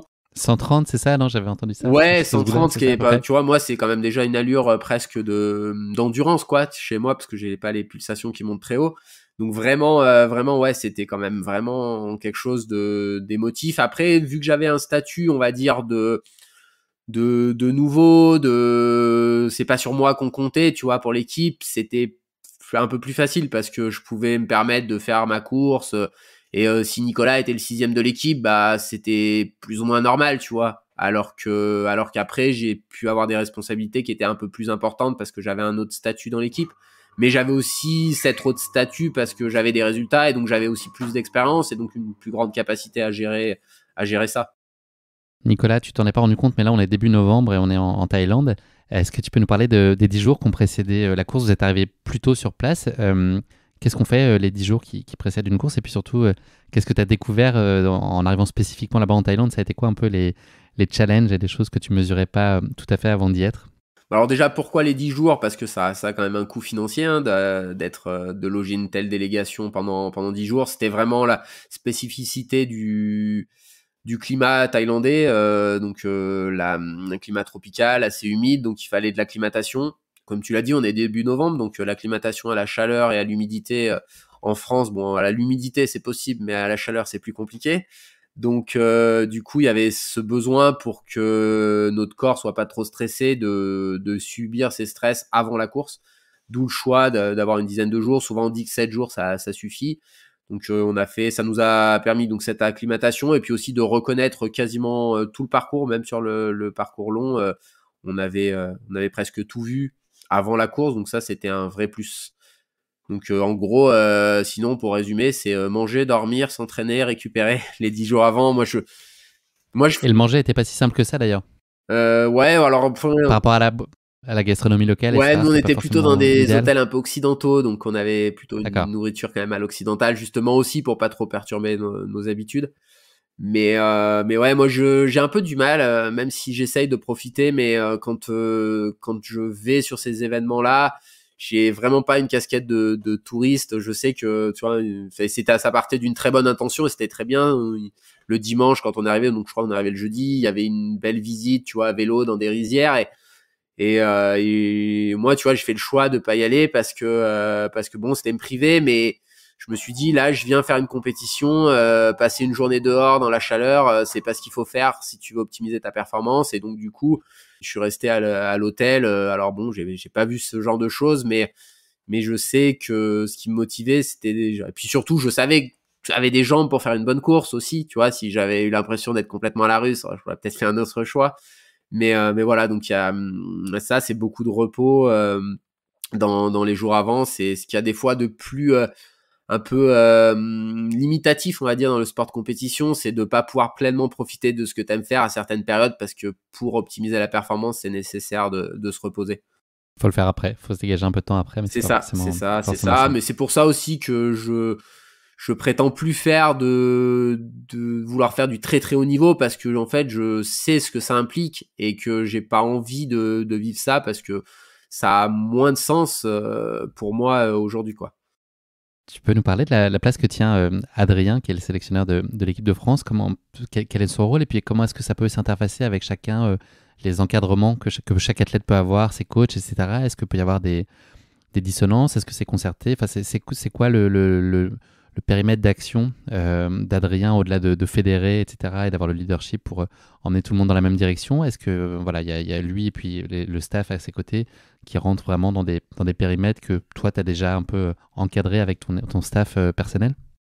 Disons que on parlait du manque de structuration un petit peu de notre sport. Le bon côté de ça, c'est qu'on a quand même affaire globalement à je vais dire des vrais adultes, mais dans le sens où, tu vois, on n'a pas affaire à des jeunes athlètes, alors à part chez les juniors, mais toi, on a quand même des gens qui normalement ont la tête sur les épaules. En plus, tu connais un petit peu les formations des différents athlètes, mais voilà, quand tu as affaire à des médecins, c'est quand même des gens qui, je pense, ont la tête sur les épaules et tout, donc il y a quand même toujours un choix assez libre qui est laissé aux athlètes de gérer leur préparation. On leur impose pas forcément. Alors après, je pense que c'est du savoir-vivre aussi. Tu vois, quand tu vis dans un groupe, tu vas pas aller faire toutes tes séances de ton côté. Ça, enfin, si c'est pour faire ça, c'est pas la peine de venir dans un stage, par exemple. Mais du coup, il y a quand même une liberté qui est laissée aux athlètes pour se préparer au mieux.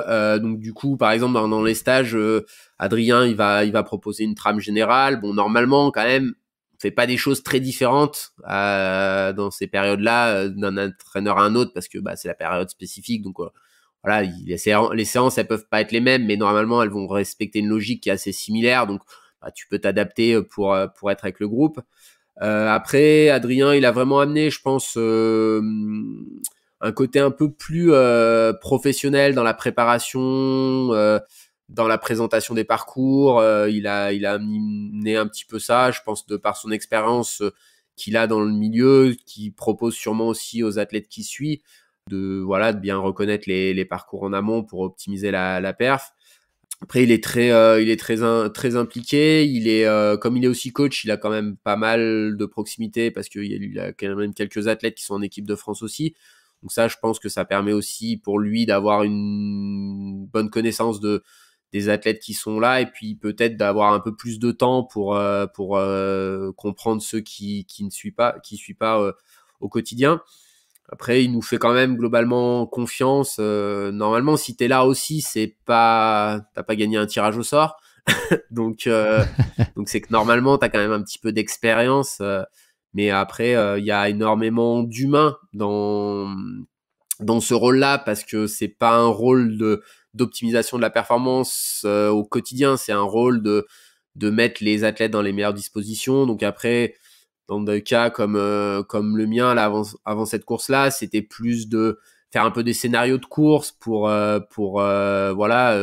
confirmer, infirmer si tu as pensé à quelque chose et que quelqu'un qui a quand même du recul comme Adrien te dit ouais, c'est plutôt une bonne vision, faut faire ça, ça va te conforter dans ton choix. Ou au contraire, si tu te remets un peu en question, tu vas dire bon oui, effectivement, c'est une autre vision. Donc après c'est des discours globaux. Après, ce qui caractérise, je pense, quand même un athlète qui est capable de bien optimiser son potentiel, c'est aussi cette capacité à prendre la bonne décision au bon moment pendant une compétition.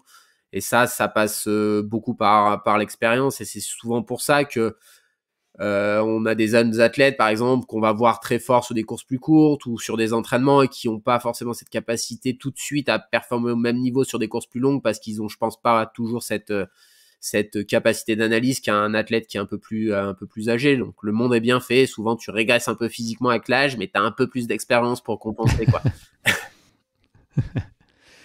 Qu'est-ce qui se dit, Nicolas? Enfin, je peux pas parler de toi à la troisième personne. Qu'est-ce que tu te dis la veille de la course, l'objectif et l'ambition? Est-ce que tu as une conviction un peu sur à quoi ça va ressembler demain et sur quoi tu te projettes? Tu te rêves et tu t'imagines sur la boîte? Est-ce que t'es pas du tout à ce niveau-là d'anticipation et de confiance sur le résultat que tu pourrais obtenir, ou est-ce que tu penses pas vraiment?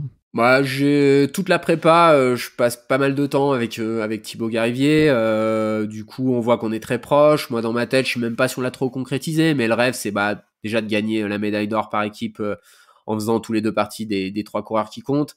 Et un petit peu sur les derniers jours, dans un coin de ma tête, je me dis tous les deux sur la boîte. Je me dis vraiment avec t'as parlé des forfaits de Tom Evans, Van Estenberger. Quand ils étaient là, je me dis bon voilà, c'est compliqué parce que sur le podium il y a quand même que 3 places. Si déjà t'es deux, faut dire qu'il faut battre quand même vraiment des top coureurs et que les 2 coureurs français battent ces top coureurs. Donc mais bon, avec un peu les défections, je me dis vraiment clairement, tu vois, si je te dis comment je voyais la course, alors on va dire à J-2 parce qu'à J-1 ça va changer un petit peu, on va en parler, mais à J-2 je dis Adam, Thibaut et moi le podium.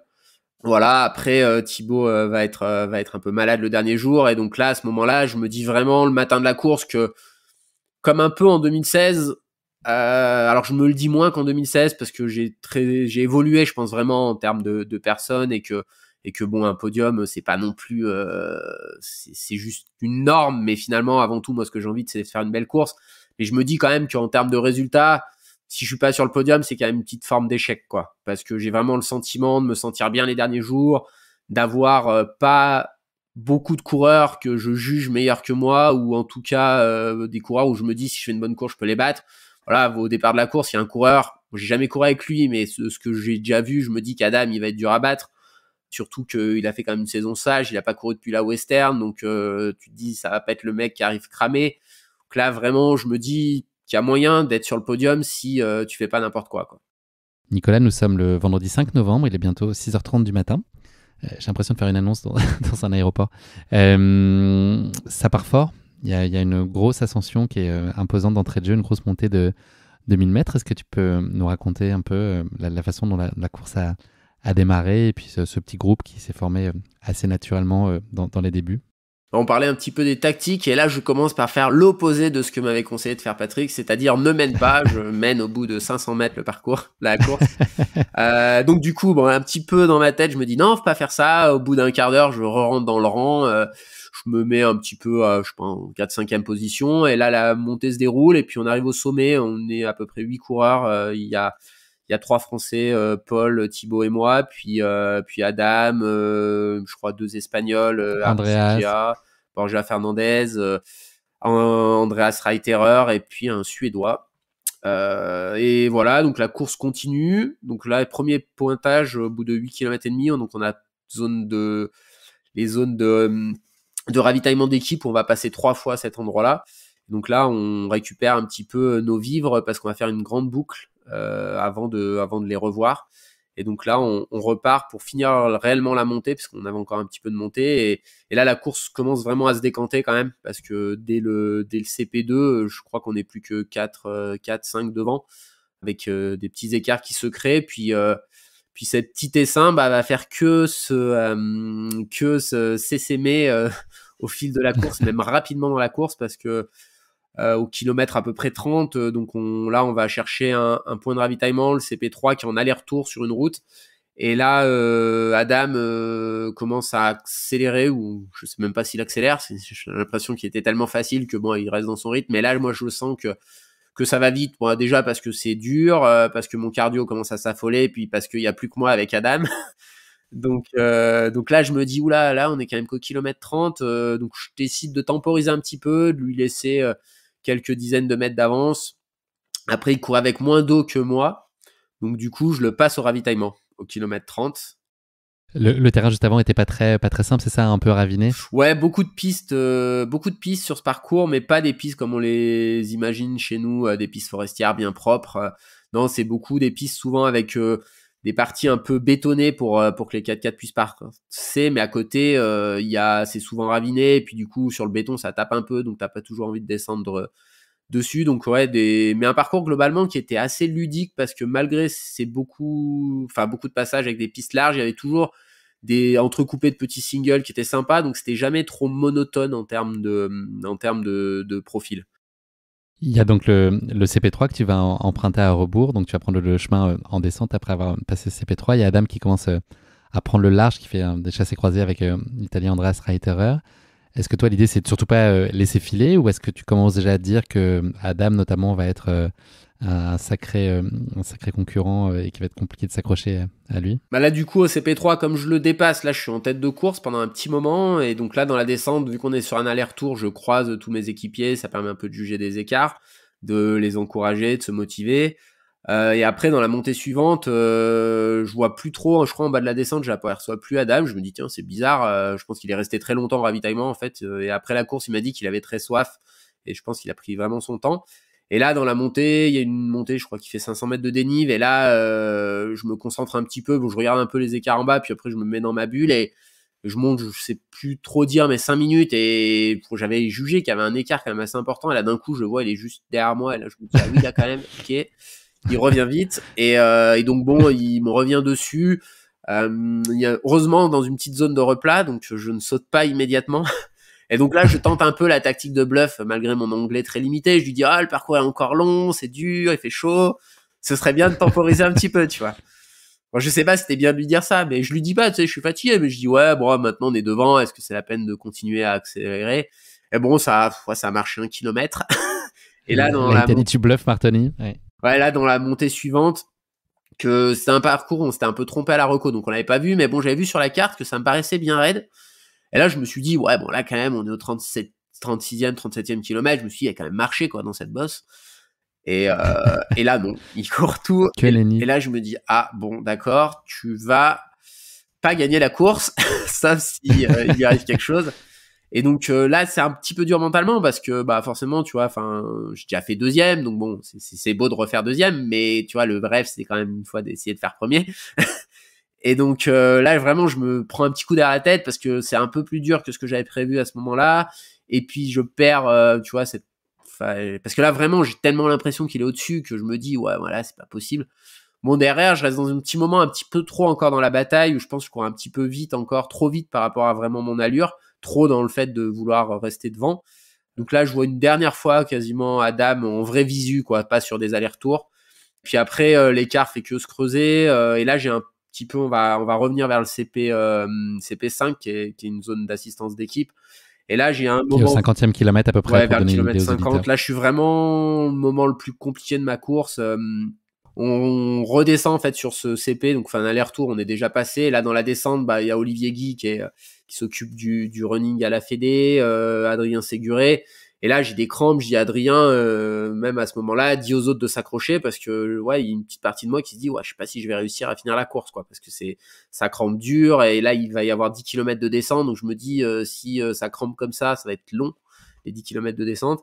Et bon. Surtout qu'il y a une ascension assez costaud derrière. Ouais, mais c'est surtout, en fait, ce qui m'inquiète à ce moment-là, moi, c'est vraiment ces 10 km de descente, parce que si tu crampes et que tu es obligé de descendre à l'arrêt, comme je dois le faire un peu là, tu perds énormément de temps, surtout que c'était une piste où on pouvait courir vite. Donc, mais bon, je chasse, je revois ma copine à ce moment-là, j'essaye de chasser un peu cette mauvaise idée, et je sais pas si... T'as une idée de ce qui se passe derrière, Nico? Bah non, je sais pas trop, mais je vais vite le savoir, parce qu'en fait, on fait un aller-retour là pour aller chercher le CP, donc là, je vais croiser les coureurs, je vois qu'il y a 2,30 à peu près, je pense, sur les coureurs derrière. 2 minutes. Je pensais vraiment qu'il y avait plus parce que j'avais l'impression qu'on avait mené grand train. Du coup, c'est un petit coup au moral, mais ils m'ont bien refroidi en fait au ravito parce qu'il fait chaud. Et là, vraiment, dès la descente, je me sens mieux. Alors bon, j'ai un petit souci sur un lacet, sur une semelle, donc je m'arrête un petit peu. Donc là, je pense que je perds une petite minute. Mais je me mets vraiment dans le mode gestion de cette deuxième place dans la descente en me disant ça va taper cette descente, celui qui vont descendre vite, ça va être dur la remontée derrière. Et donc je gère vraiment ça, un petit peu déconnecté de la course, juste maintenir un tempo, mais gère ta deuxième place et je me dis je n'accélérerai que si j'ai nécessité de suivre un coureur qui revient de l'arrière.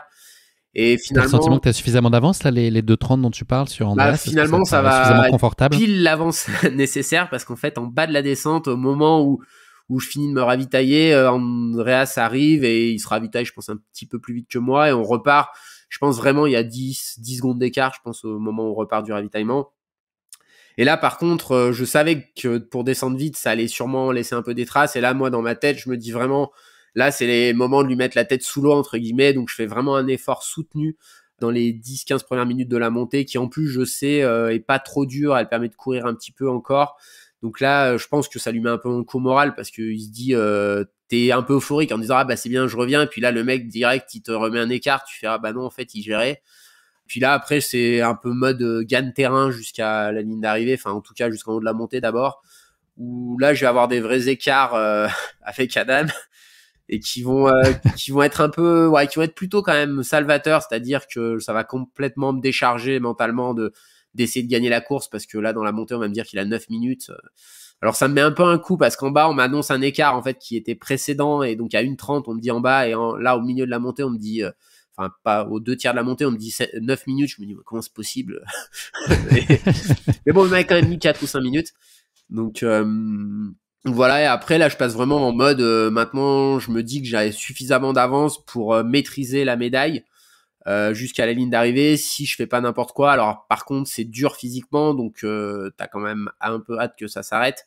Et que vraiment, ça se concrétise que dans les 2 derniers kilomètres, la médaille, quand vraiment, il peut plus rien t'arriver parce que ouais, tant qu'il y a une descente, t'es pas à l'abri d'une cheville, ce genre de choses. Donc, ouais, vraiment être resté un peu dans le fait d'avoir toujours été presque médaille d'argent, quoi, rapidement dans la course, mais de le concrétiser vraiment que très proche de l'arrivée, quoi. Donc, du coup, c'était une sensation assez particulière là-dessus, quoi. Tu conclus ces 80 km à une exceptionnelle deuxième place, donc vice-champion du monde derrière Adam Peterman, on l'aura compris, après 7h28 d'effort. J'ai envie de te demander ce que tu ressens à ce moment-là, mais tu m'as dit que tu étais une machine et que tu ressentais pas d'émotion.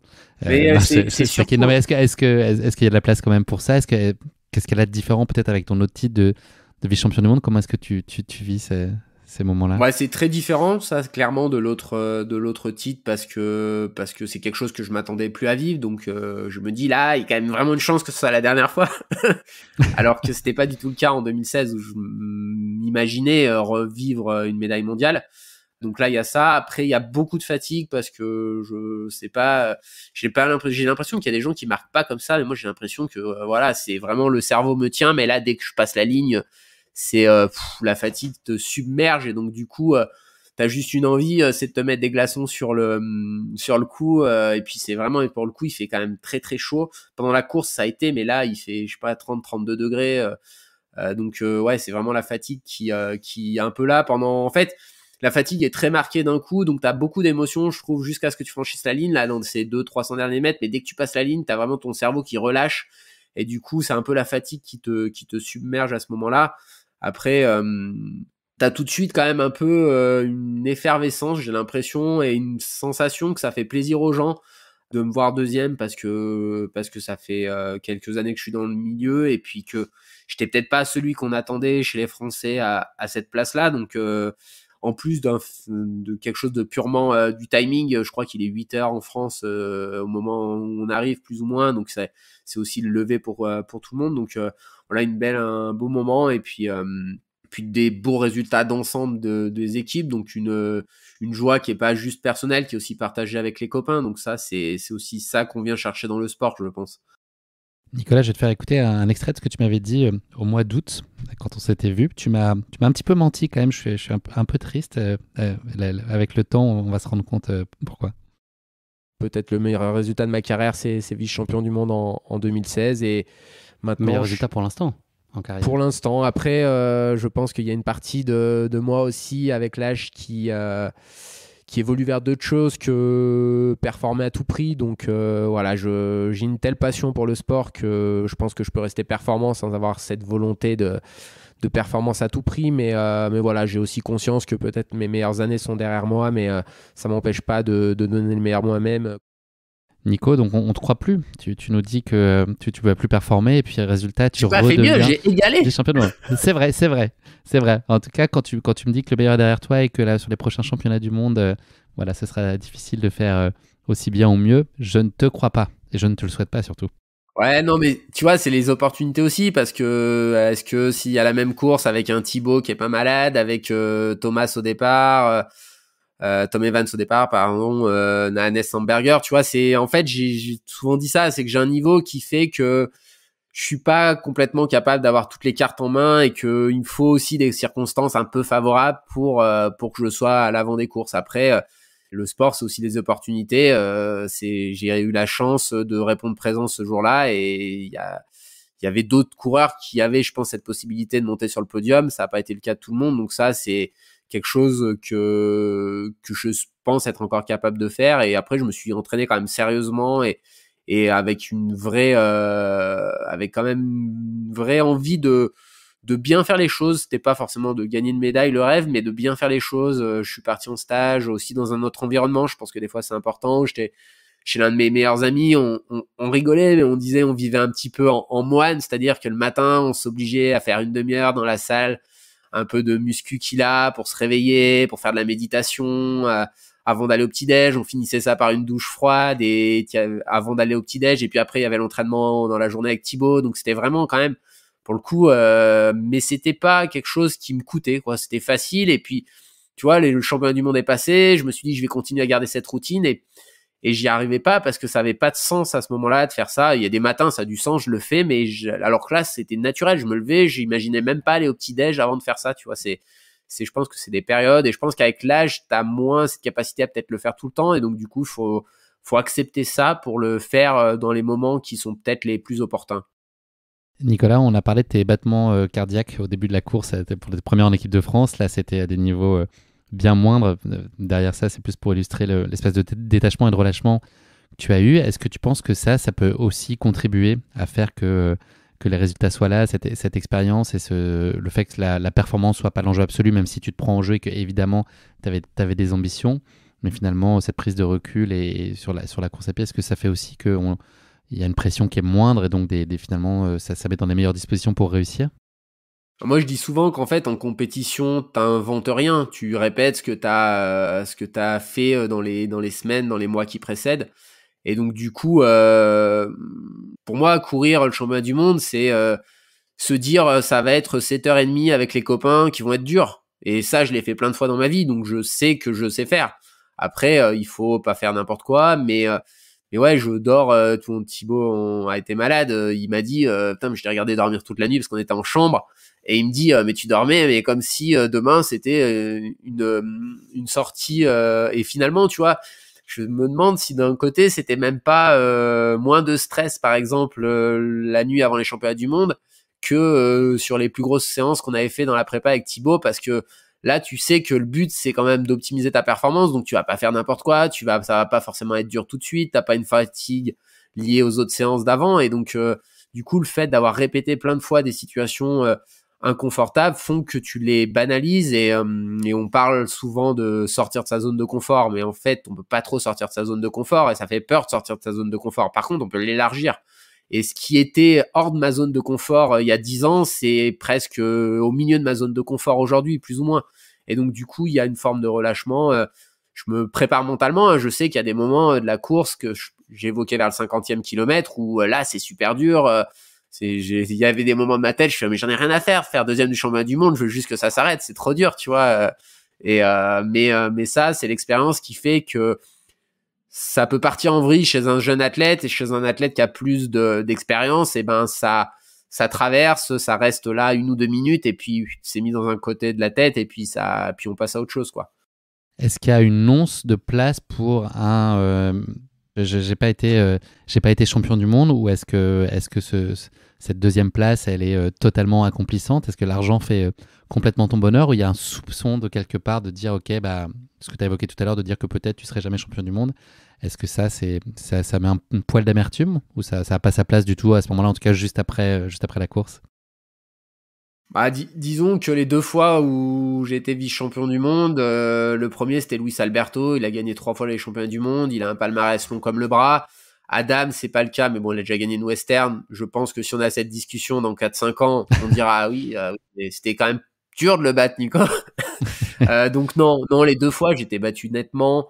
Ça aurait été plus difficile si ça s'était joué à quelques secondes. Tu vois, si on avait eu un scénario on avait fait une course de prépa avec Thibaut Garivier à Gap où on finit au sprint, bah sûr, si tu perds la médaille d'or pour 5-6 secondes au sprint à la fin, ça c'est sûrement peut-être un peu plus dur à digérer. Après, je sais pas, je suis pas trop dans c'est important pour avoir des gains matériels, d'avoir des résultats, mais moi je sais que si c'est pas, ça change rien, quoi. Champion du monde, vice-champion du monde, bon, c'est juste des mots, quoi. Finalement, moi c'est plutôt le quotidien qui, des fois, je dis que je fais encore de la compète juste parce que ça me permet d'avoir la vie que j'ai, plus que de vouloir être bon.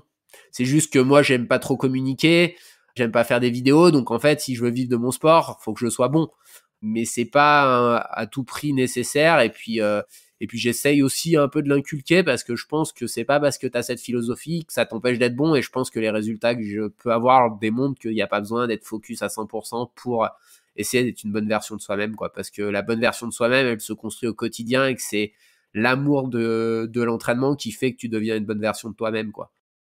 L'équipe de France, elle a brillé plus globalement à titre individuel et collectif. Chez les hommes et chez les femmes, ça a été une très belle collecte et une très belle moisson de médailles. Ils ont écouté ta consigne, en fait, ils en ont mis partout, comme tu avais demandé. Exactement. Et tu vois, ça, c'est important, ce rôle-là de ce que je commence à être, entre guillemets, un ancien, tu vois, de malgré l'enjeu, de dire tu peux déconner, et puis alors après, comme je disais en rigolant, je fais le guignol tout avant la course. Il fallait éviter de faire le guignol sur la course pour pas vraiment passer pour un guignol. mais du coup, non, je pense que ça, je sais pas si c'est aux autres qu'il faudrait demander, mais j'espère que ça leur a, aux plus jeunes, donné une manière de percevoir le sport, de se dire qu'on peut faire les choses sérieusement sans trop se prendre au sérieux. Nicolas, merci d'être revenu sur cette course totalement épique. On va parler très rapidement, avant de nous quitter, de ton avenir dans les mois qui arrivent.